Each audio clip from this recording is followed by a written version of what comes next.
Kisah Para Rasul 2, Pentakosta.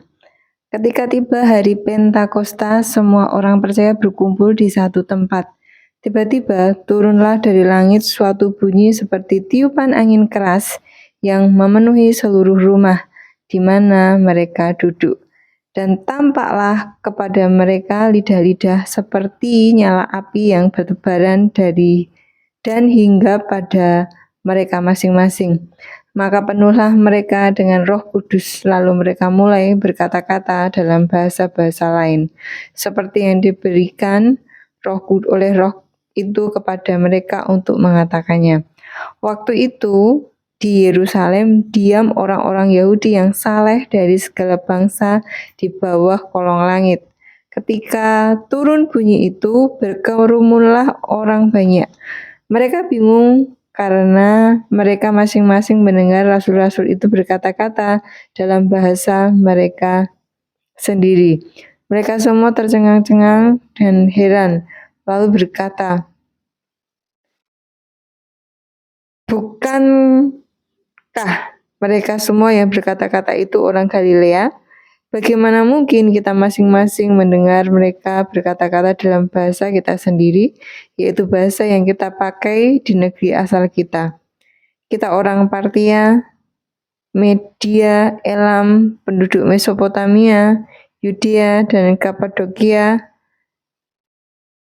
Pontus dan Asia, Frigia dan Pamfilia, Mesir dan daerah-daerah Libya yang berdekatan dengan Kirene, pendatang dari Roma, baik orang Yahudi maupun penganut agama Yahudi, orang Kreta dan orang Arab. Kita mendengar mereka berkata-kata dalam bahasa sendiri tentang perbuatan besar yang dilakukan Allah. Mereka semuanya tercengang-cengang dan sangat termangu-mangu sambil berkata seorang kepada yang lain, "Apakah artinya ini?"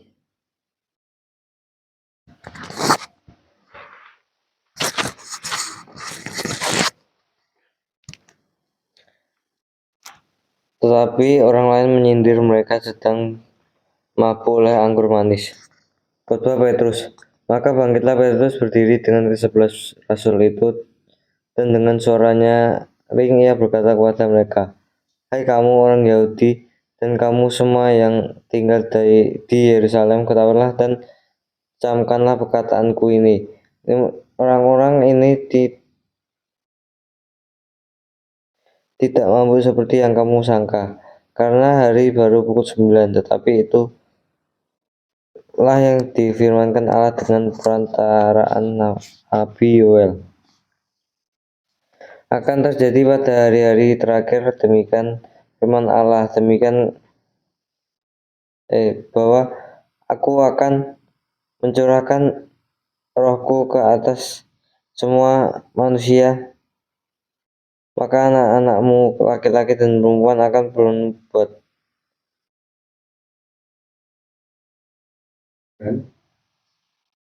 dan teruna-terunamu akan mendapat penglihatan-penglihatan, dan orang-orang yang tua akan mendapat mimpi. Juga ke atas hamba-hambaku laki-laki dan perempuan akan curahkan rohku pada hari-hari itu, dan mereka akan bernubuat.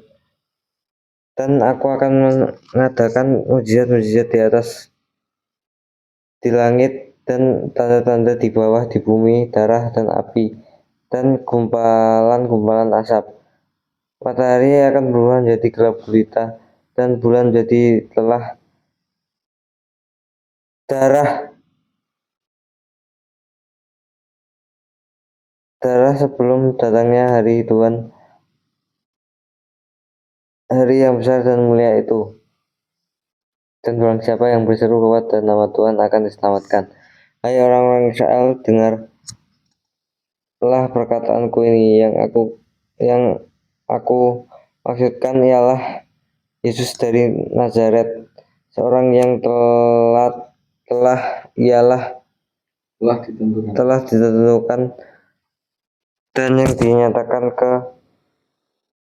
padamu dengan kekuatan-kekuatan dan mujizat-mujizat dan tanda-tanda yang dilakukan oleh Allah dengan perantaraan Dia di tengah-tengah kamu, seperti yang kamu tahu. Dia yang diserahkan Allah menurut maksud dan rencananya, yang telah kamu salibkan dan kamu bunuh oleh tangan bangsa-bangsa durhaka. Tetapi Allah membangkitkan Dia dengan melepaskan Dia dari sengsara maut, karena tidak mungkin Ia tetap berada dalam kuasa maut itu. Sebab Daud berkata tentang Dia, "Aku senantiasa memandang kepada Tuhan, karena Ia berdiri di sebelah kananku. Aku tidak goyah. Sebab itu hatiku bersuka cita dan jiwaku bersorak-sorak. Bahkan tubuhku akan diam dengan tentram. Sebab Engkau tidak menyerahkan aku kepada dunia orang mati dan tidak membiarkan orang kudus-Mu melihat kebinasaan. Engkau memberitahukan kepadaku jalan hidup dan kehidupan. Engkau akan melimpahi aku dengan sukacita di hadapan-Mu." Saudara-saudara,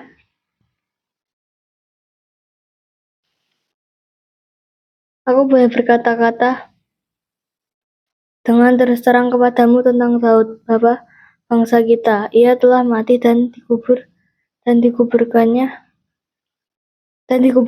masih ada pada kita sampai hari ini.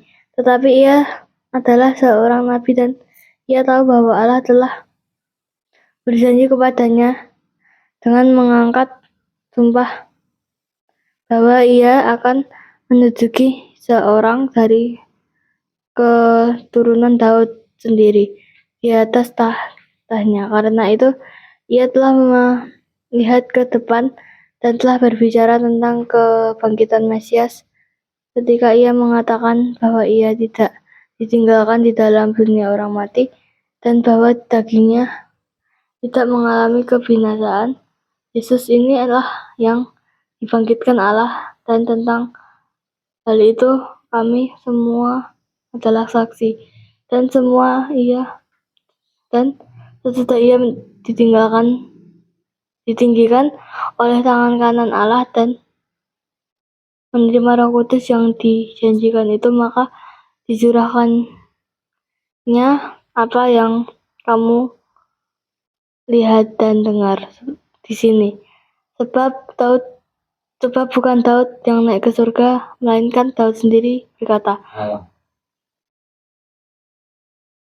malahan Daud sendiri berkata, Tuhan berfirman kepada Tuanku, duduklah di sebelah kananku sampai kubuat musuh-musuhmu menjadi tumpuan kakimu. Jadi seluruh kaum Israel harus tahu dengan pasti bahwa Allah telah membuat Yesus yang kamu salib itu menjadi Yesus dan Kristus. Tuhan dan Kristus. Tetapi mereka mendengar hal itu, hati mereka sangat terharu. Lalu mereka bertanya kepada Petrus dan rasul-rasul yang lain, "Apakah yang harus kami perbuat, saudara-saudara?" Jawab Petrus kepada mereka, "Bertobatlah dan hendaklah kamu masing-masing memberi dirimu dibaptis dalam nama Yesus Kristus untuk pengampunan dosamu, maka kamu akan menerima karunia Roh Kudus. Sebab bagi kamulah janji itu, dan bagi anak-anakmu, dan bagi orang yang masih jauh, yaitu sebanyak yang akan dipanggil oleh Tuhan Allah kita." Dan dengan banyak perkataan lain lagi ia memberi suatu kesaksian yang sungguh-sungguh, dan ia mengecam dan menasihati mereka. Katanya, "Berilah dirimu diselamatkan dari angkatan yang jahat ini." Cara hidup jemaat yang pertama. Orang-orang yang menerima perkataannya itu memberi diri dibaptis, dan pada hari itu jumlah mereka bertambah kira-kira 3.000 jiwa. Mereka bertekun dalam pengajaran rasul-rasul dan dalam persekutuan, dan mereka selalu berkumpul untuk memecahkan roti dan berdoa. Maka ketakutanlah mereka semua, sedang rasul-rasul itu mengadakan banyak mujizat dan tanda. Dan semua orang yang telah menjadi percaya tetap bersatu, dan segala kepunyaan mereka adalah kepunyaan bersama. Dan selalu ada dari mereka yang menjual harta miliknya lalu membagi-bagikannya kepada semua orang sesuai dengan keperluan masing-masing.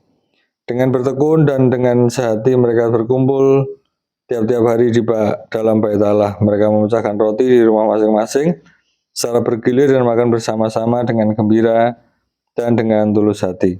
Sambil memuji Allah, mereka disukai semua orang, dan tiap-tiap hari Tuhan menambah jumlah mereka dengan orang yang diselamatkan.